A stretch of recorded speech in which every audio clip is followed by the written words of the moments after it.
Hey everybody, welcome back to RC with Adam. My name is Adam and this is the F100 Ghost quadcopter from Force1. Force1 sent this to me to take a look at and show you guys, and that's what we're going to do in this video today. Now, if you're watching this, it's probably because you're trying to decide whether or not to buy this quadcopter, so I'm going to give you the quick version of this first. If you are looking for a camera type drone to take amazing high quality HD video, this one is not for you. This really, I don't personally see this as really the best choice for a camera type drone. But if you have never gotten a quadcopter before and you want to learn to fly, now this is something a little bit larger to learn to fly, so you're not going to be flying this indoors, but I think this would make a great option. The kit as it is, it's a ready to fly kit, so it comes with a transmitter, it comes with 2 spare batteries, it comes with the camera, which is not that great.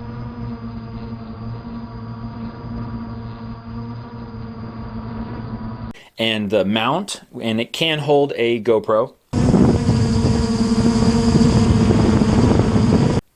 as well as landing gear, spare propellers, and spare different colored little top cover things here. So it's a pretty good kit, as well as a charger for both of these batteries, which are 2-cell 1800 milliamp hour batteries, so you get quite a bit of flight time. The best part about this quadcopter is just that it is simple. It is just a simple basic quadcopter. You do not have GPS, you don't have position hold, you don't have altitude hold, and to me that's okay. With the camera mount, there's no gimbal, so there's no stabilization on there as well.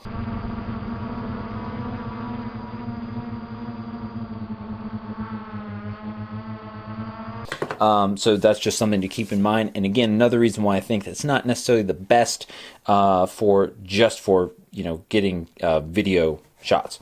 The transmitter here is it feels the gimbals feel a little bit cheap, which is a little surprising because the rest of the quadcopter feels pretty good, but it is nice and simple. You have your low rate, high rate.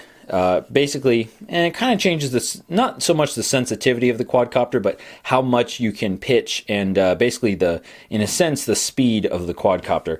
So you've got that button right there. This button is going to arm your quadcopter. I'll demonstrate that in a second here. And then this button is your flip button. You hold that down and then move the stick in a direction to do a flip. It's pretty crazy. It's very aggressive how it does the flip, but rather entertaining.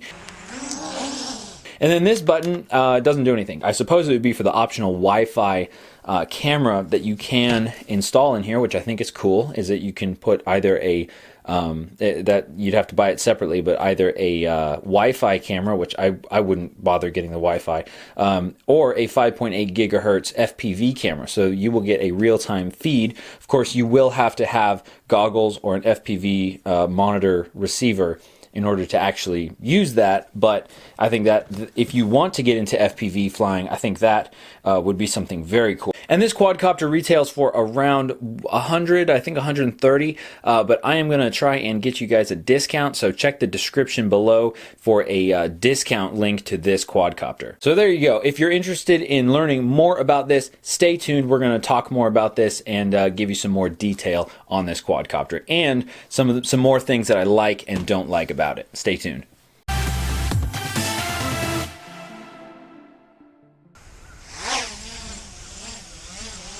That's great. This thing is actually super fun to fly line of sight because it's nice and big, but like pretty slow. But it feels like it's quite stable. It's nice. If I could just make it do acro to eventually practice acro line of sight, that'd be really great. So here's the thing about this quadcopter. It's kind of marketed as like a camera drone, and they say GoPro capable, can carry a GoPro. That's all well and good, but really I found that I was having just a blast flying this thing line of sight, and because that's something I want to practice getting better at, is being able to fly line of sight and fly towards me, fly in circles, all that kind of stuff. And this thing was actually super fun doing that. I really didn't have as great of a time when I had a camera on there and I was trying to, kind of get some video and stuff. And part of that is because if you don't have a camera if you don't have a camera to actually see what it is that your GoPro camera is filming, then it just makes it a little bit more difficult to really capture anything meaningful.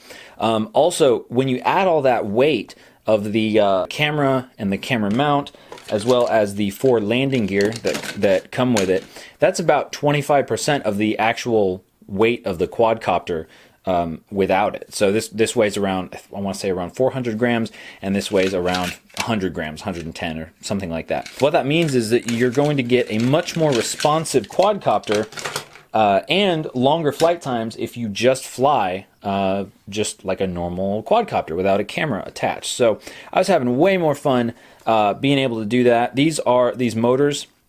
We'll talk a little bit about the specs. Actually, there aren't really specs, but these I'll just make up some specs. These motors, these appear to be like 1806 size motors, so pretty small. The propellers are quite large, so we know that the motors must be spinning pretty slowly to be able to spin these large propellers. These are about 7¼ inches. Let me actually unscrew these propellers to both. Well, I'm going to show you what these look like, and then also I'm going to power this on here, and for safety we don't want to have the propellers on while it's on the bench.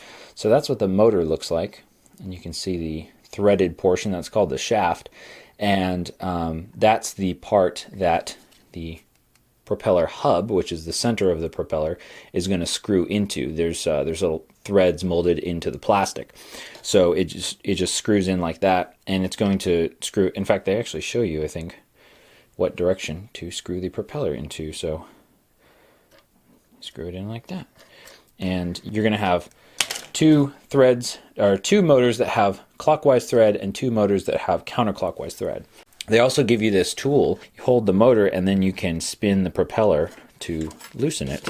One more thing about the motors here, you may notice that this quadcopter, as it says on its nice handy dandy manual here, which you should definitely read, it says brushless drone, and you might be thinking, brushless drone? What, do drones normally have brushes, like paint brushes or toothbrushes? Well, no, what they're talking about is this motor here. See, there are 2 basic kinds of motors. There's brushed and brushless. Brushless motors means that there's actually no physical contact between the spinny part on the outside, called the rotor, and that part that stays still, all those coils inside, called the stator. So you're going to get a much longer lasting and more powerful motor for if it's brushless. So that's why they advertise it as a brushless motor. Let's take a second to talk about the footage that you can get with this. So this is the camera that comes with it. It's a very, very, very cheap action camera, GoPro size camera, and this little latch is very stiff, so watch out for that. It feels a little chintzy, I gotta say. Force1 says that it's 1080, 1080p HD and all this stuff, but I'm not sure what they're talking about, because it just is not. So that's pretty disappointing, Force1, I gotta say. It would be nice to get at least a little bit nicer of a camera, because I'm pretty sure that you could include something a little bit nicer for $130 in this kit. The one redeeming quality of this camera is check this out. So when I power it down, plays a little song. That's pretty neat. Fortunately, it's actually not part of the quadcopter, so you can just take it off and swap it out. So let me just show you how easy it is to actually get started with this thing. So you got your battery here. You're going to want to charge it up all the way, and then we've got our transmitter here, and then it has these antennas here, and for some reason the antennas, they don't rotate like to the upward 90-degree angle. They just kind of are stuck like that. So that's kind of weird, but it seems to be working okay. And here we have our sticks. So in case you are not familiar with this, this is going to be your throttle, which is your up and down. It will change. It will give you more power in all of your motors, so your quadcopter will rise up into the air. And then we have our yaw, like this, on the left stick, which is going to rotate our quadcopter left and right. And then on the right stick, you have forward and backward. That's called pitch. It's going to make your quadcopter move forward and backward, and it's going to pitch forward and backward. And then we have roll on that same stick, left and right, and that's going to make your quadcopter roll to the left or roll to the right. And you use a combination of all of these to control your quadcopter and make it do what you want it to. But if you were getting ready to fly, you would want to put your propellers on and put the battery in this battery slot right here. what we're going to do is we're going to turn our transmitter on, and you can see we have a green light there. You got to put batteries in your transmitter first, of course. We're going to connect our battery, and you can see these lights flash. Hopefully you can see that. And then I'm going to set it down. The lights are still flashing. And then, yeah, so now it has established that it's ready to go. And so the lights become solid. And then when it's not armed, these lights do not light up. And then what we're going to do is we're going to arm it. I call it arming it. I think they call it unlocking. But we're going to just press the red button here. And that's going to cause our motors to start spinning. And these LEDs underneath turn blue. And that's towards the back two arms of the quadcopter turn blue. These are called arms, by the way. Arms. That's arms. That's like the main body.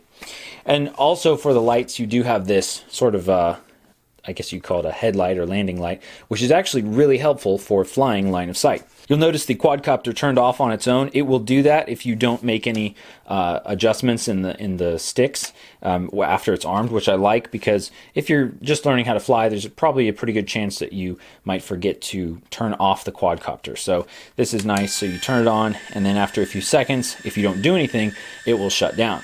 And then, of course, at this point, you're ready to go. So you can raise your throttle.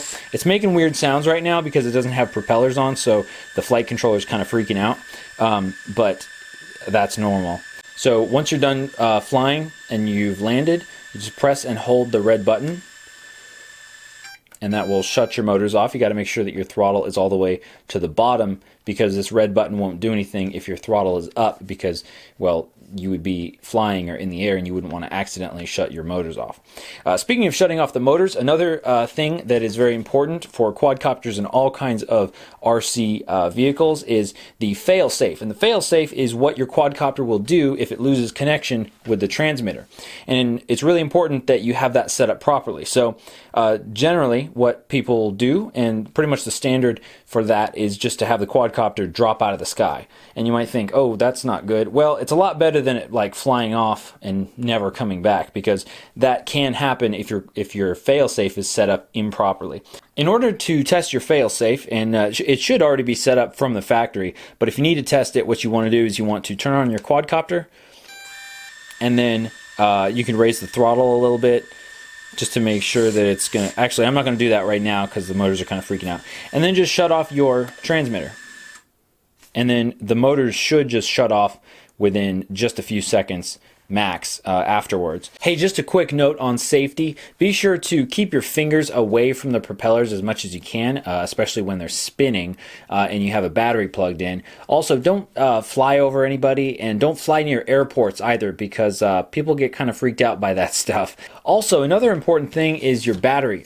Make sure that you are treating your battery well. This one has a nice protective plastic case, but if these get really damaged or punctured, they can kind of catch on fire, so that's not a good situation. So just be sure to make sure you follow the manual for taking care of these batteries and charging them properly, and then not over discharging. So when your quadcopter gives you the low battery signal, or you can tell that you're not getting as much power in your quadcopter, go ahead and take out the battery and charge it back up before you fly again. And with this quadcopter, Force 1 includes different covers, top covers here, so I'll just show you how to swap those out. So you just kind of press these little plastic tab things right here. There's sort of a little plastic, springy plastic tabs. You just kind of press those in and lift up on the plastic top cover here. And we can have a look inside and see what's in here. And we're not going to get too in detail here, but you can see that here's the light, and there's the connection there. This is an open connection right here, or an open port for the FPV camera. And these little guys, just in case you're interested, these are called the ESCs, and these actually control it stands for electronic speed control, and that controls the speed of the motor. And then these wires are for the lights on the arms, so these 4 wires, and then you have an ESC for each motor. And then we can just swap out whichever cover we want. If you have any questions, comments, or concerns about this quadcopter, or maybe you have one and you want to let us know what you think of it, leave those in the comments section below. Thanks for watching, and I'll see you next time. Oh, and be sure to check the description for a link with a discount to this quadcopter in case you're interested. Thanks for watching. I'll see you next time.